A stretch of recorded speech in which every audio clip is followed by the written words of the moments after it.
Hello and welcome to class. Today I am going to go into a subject that is one of my favorites. I've been doing this for quite a long time. So I'm just going to do the presentation quite openly, like live recording, so to speak. So there's not going to be too much adjustments going on. Today's episode is going to be the introduction to it. So I'm going to, before I get into the subject, I want to make sure that I actually lay out the groundwork. I don't want to assume that anybody who's watching this video understands what's going on because I'm not too sure about it. So I want to lay the groundwork a little bit before I start getting into following episodes where I start getting into technical design as a skill set or as a profession. Okay, so this is going to be the introduction to technical design, the first part. I want us to look at a little bit about like what it really is. Now I want to I want to say something about technical design in the sense that it is something. It's a profession that is not too old. Technical design is a profession that maybe at this point it could be only less than 25 years old, maybe 30 years old. Like it's very, very new. So when it started out until today, it has changed a lot. That's what I'm trying to articulate. That's what I'm trying to put my thoughts together to do this, because this is quite unscripted, and I wanted to only speak from experience and from what I know, because I used to work as a technical designer for more than 10 years and I was there in the beginning of it, so I kind of like know how it has evolved. Now today, a technical designer, I'm not so sure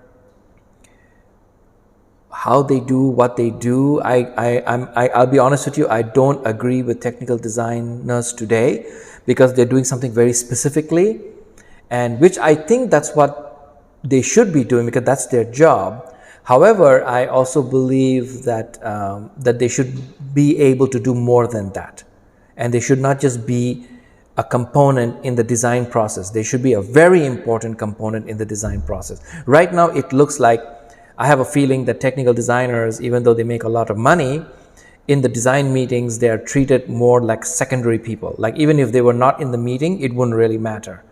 And I think that is very, very wrong. In all design meetings, the technical designer must be present. This is my opinion, and I think it's a very good one, because it's like you're in a restaurant cooking food, but the chef is not there. So are you cutting the onions correctly? Are you cutting the potatoes correctly? Are you preparing all the different things correctly? There's no supervision. So I feel that the technical designers, it plays a very important role, and they should be able to actually take a more active position in the meeting, the design meetings. That's what I feel. Okay. So when technical design actually began, it was a job that just suddenly happened. And what happened is, let's say I was working in New York when this happened, and we used to do what is known as cutter's mask. Okay, I have a video on cutter's mask on my channel if you ever want to take a look at it, so you understand what's the meaning of a cutter's mask. So a lot of production that used to take place in the USA was now moving to China. A lot of productions were moving abroad. Before, it used to be some in USA, some in China, then a lot of it was in the USA and only a little bit in China. There used to be some kind of mix. But then suddenly, in the late 1990s, it was like, okay, we are shutting down factories in USA, and everything 100% is going straight to China. When I say China, I don't mean only China on its own. I mean like India, Sri Lanka, Bangladesh, Taiwan,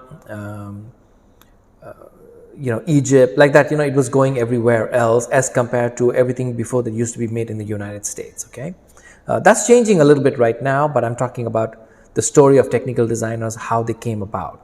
Now, to be a technical designer, first, I think you need to be you have to have a good knowledge on pattern making, a pretty good knowledge on pattern making.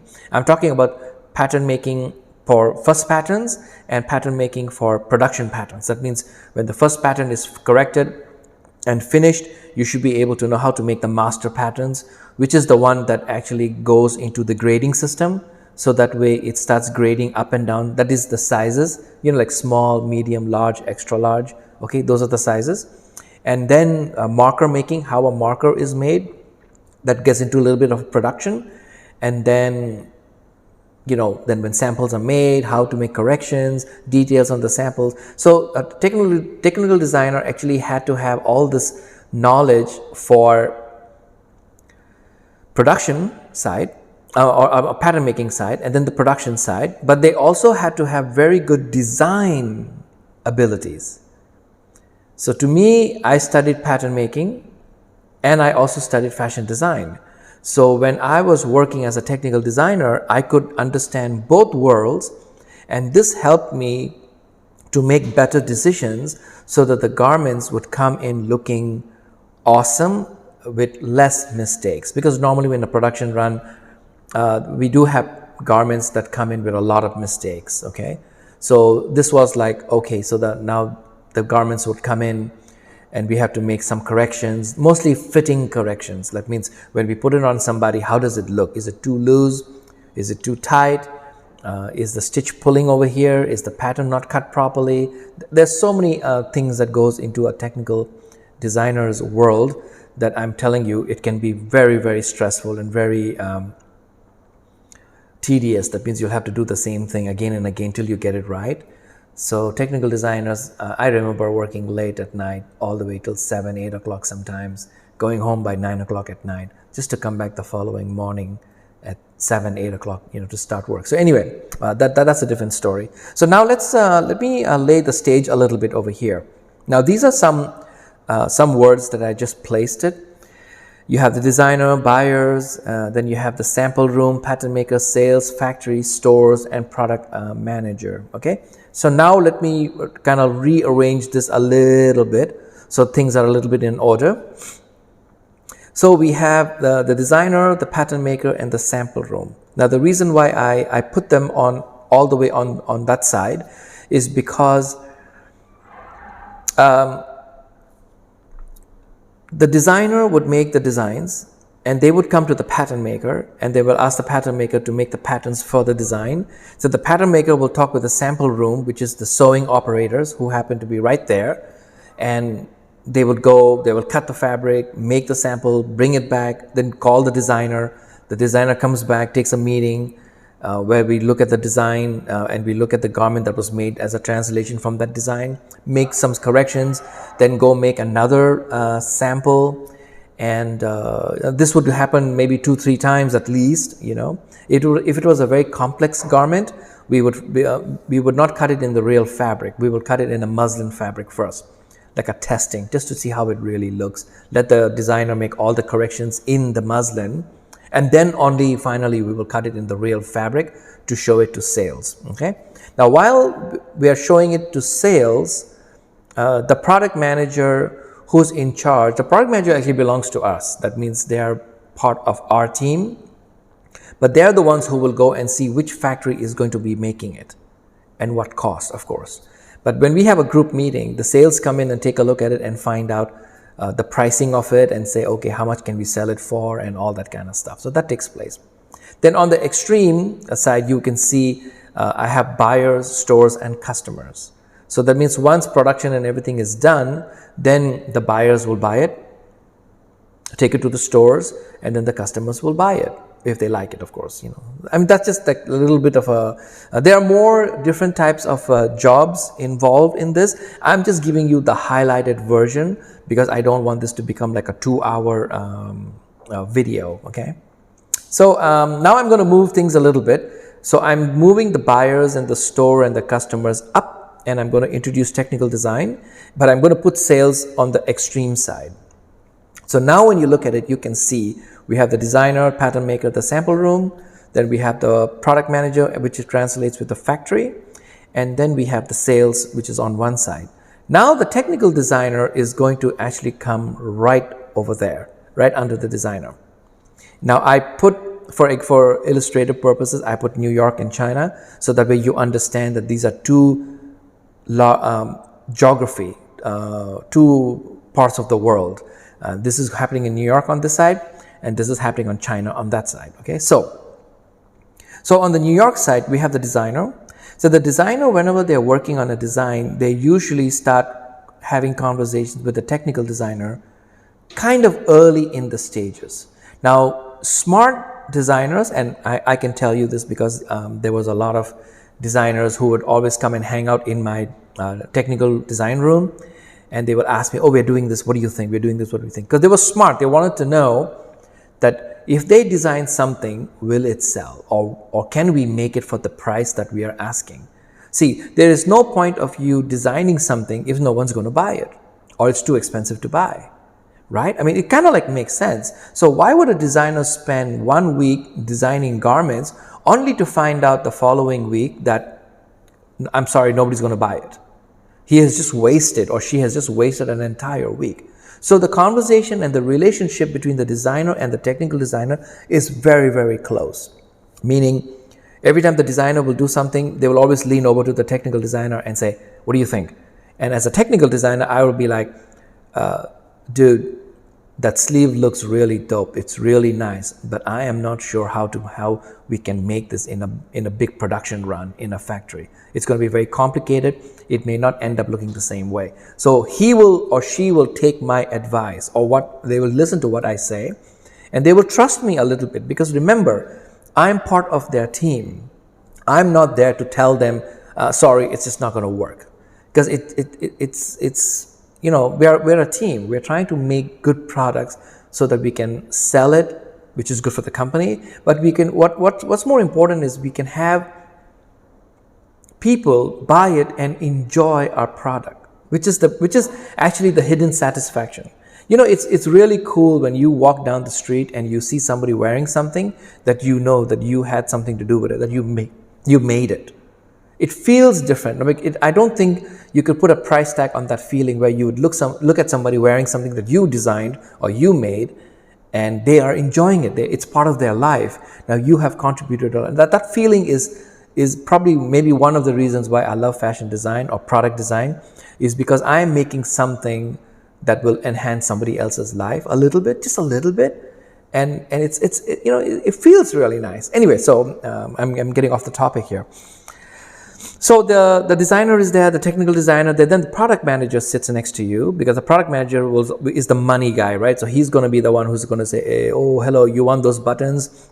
I got to add $2 to the garment price tag, because now it's going to be $2 more because you want those specific buttons. So we have all these little nice friendly arguments. Sometimes the arguments cannot be friendly, of course, but we have nice friendly arguments, and then we make the product, and then we take it to the factory, and then we tell the factory, okay, for this price, this is what we want you to make.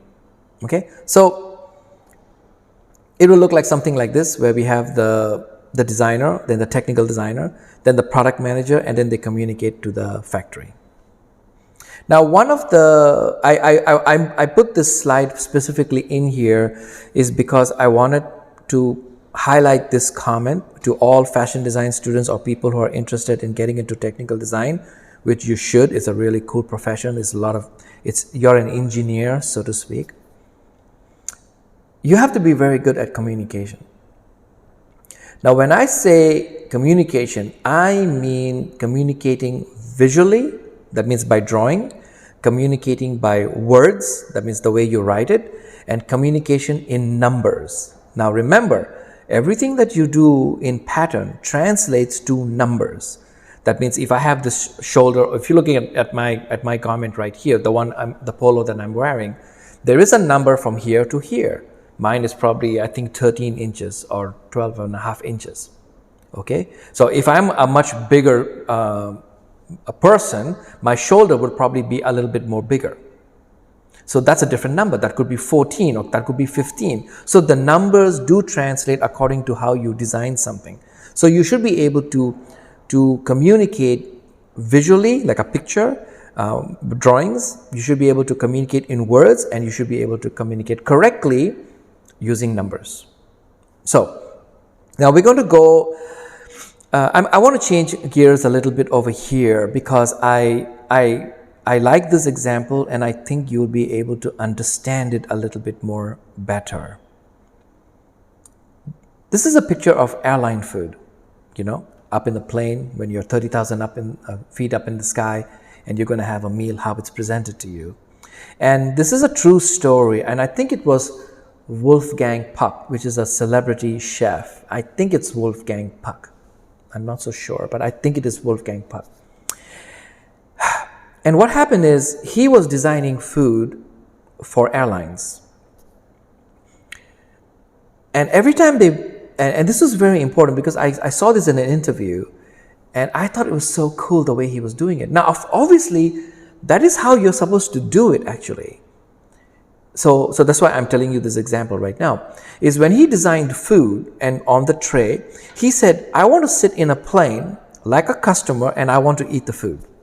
And I want to say, oh, it is very difficult for me to cut the meat. It's very difficult for me to use this fork because it's not holding it properly. When I'm sitting, my elbow is hitting somebody else. It's not so comfortable. So these were all so important because he said, anybody who's eating my food, remember, they're going to be eating my food in a plane, flying 30,000 feet up in the sky. What is their experience when they're eating my food? So the food is tasty. Okay, that's good. So it should look good. That's fine. That's perfectly okay. However,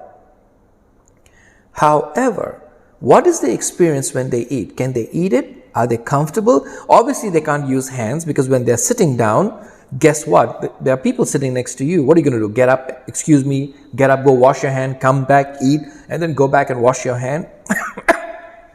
When a plane is flying up in the sky like that, I don't think it's not easy for you to go around washing hands, okay? So you need to rely on utensils, which is the fork and knife or spoon, and you want to be able to, to comfortably eat your food. Now, if you look at this picture over here, you see the gentleman with the glasses, okay? The seat next to him has no passenger. So he's being able to eat his food, kind of comfortably. Then you look at the guy on the other side with the dark jacket. You can look at him. He's sitting like in first class or super first class right there. There is just nobody around him. He's eating as if he's eating at home. Everything is like beautifully laid out. That's first class. Then if you look at the lady at the bottom, she seems happy, right? But come on, she's sitting in economy right now and she's actually sitting and trying to eat food with somebody next to her, and the comfort level is not there. So what I'm trying to show you in this picture is you will notice that the first class is absolutely pleasure. The business class is very nice, comfortable, but then the economy class, your experience of eating food is not the same as you would in business and in first class, right? Okay, so now let's look at this comment that I made over here. We can say that designers design the food and the technical designers make sure that the customer who eats the food, so to speak, does so with a certain level of comfort. That could be an example so that you understand the roles of the designer and the technical designer as a team when they're making designs for sale, okay? So going back to our topic, I know I went off topic there a little bit, sorry about that. But technical design is design that fits. So a fashion designer's job is to design clothes. Now I do want to say a little bit about this because when a fashion designer is designing, when you're a fashion designer and you're designing, you are not trying to spend too much time thinking about the fit because you're focused on your design, okay? But a technical designer's job is actually to really look at the fitting of the design and the garment on many customers. Remember, I don't only make clothes for one customer. I must be able to make for different sizes. What does that mean? Let's take a look at this one. Here are 5 guys. If you look at them, that's number 1, 2, 3, 4, 5. Now, when you're a fashion designer, when you're designing menswear, for example, because these are guys over here, there's a good chance that you are designing for either the guy number 2 or the guy number 3, right? Take a look for 1 second. You can see it. You are probably designing for the skinny, the guy next to the skinny guy, that's number 2. He seems to be kind of okay. And then, or you're going to design for number 3, which is the guy looks like he's going to the gym a little bit. Now, you may also design for the skinny guy a little bit because it's kind of simple. The garment might be a little bit loose. But now what happens when you go to number 4 and number 5, where these guys are a little bit more heavier? Now what do? Okay, because those people need to buy clothes too. So, for example, if I was doing this t-shirt is a very simple example, okay? This t-shirt looks good maybe on number 2, number 3, maybe. Number 1, it might work, of course. But when it goes to number 4, number 5, this t-shirt is going to make the person look a little bit fat. Now they are already a little bit on the fat side, like me. So when I'm wearing a t-shirt, I don't have like big muscles or something like that. I'm going to look a little bit more stout. But if I was going to the gym, chances are I might be either number 2 or number 3. And the t-shirt might look better on me. Now remember, the t-shirt is the same design. It's just that how does it look on all these multiple fits? That is the job of a technical designer. It is my job to make sure that that t-shirt looks good on everybody. Wow, I know, right? You're thinking right now, oh my God, is this like a magic show? How are you supposed to do that? Well, for that you need to keep looking at my lessons. So now when you're looking at something like this, okay? So this is a t-shirt that shows you some basic measurements. So that means you have the sleeve measurement over here, you have the cross shoulder over here, you have the chest, and then you have the high point shoulder, which is the total length of the garment, okay? Now if I translate this into numbers, it's going to look something like this. Okay, you have a sizing chart. So you have small, medium, large, extra large, and 2XL. And then you have your chest measurements and your high point measurements. Okay, I do want to add this this little picture over here because there was a small little error that I saw. The picture on the extreme side, which has the cross shoulder, that is more the correct picture. Because when you look at high point shoulder, the way they're measuring it, you notice it is being measured under the collar. Ideally, when you measure a t-shirt, the measurement must be from the top of the collar.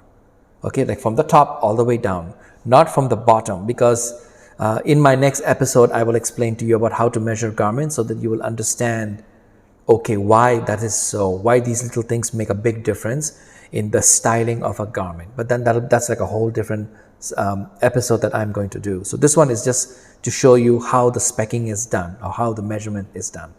So to wrap up this part, you can see that the job of a technical designer is mainly to make sure that the garment looks nice on many customers and not just one person. That is really the job of a technical designer, is to make sure that when a designer gives you something, like when my designer gives me something, I'm immediately looking at so many different body types to make sure that whatever she or he is giving me, how am I supposed to make it look like on all the different body types?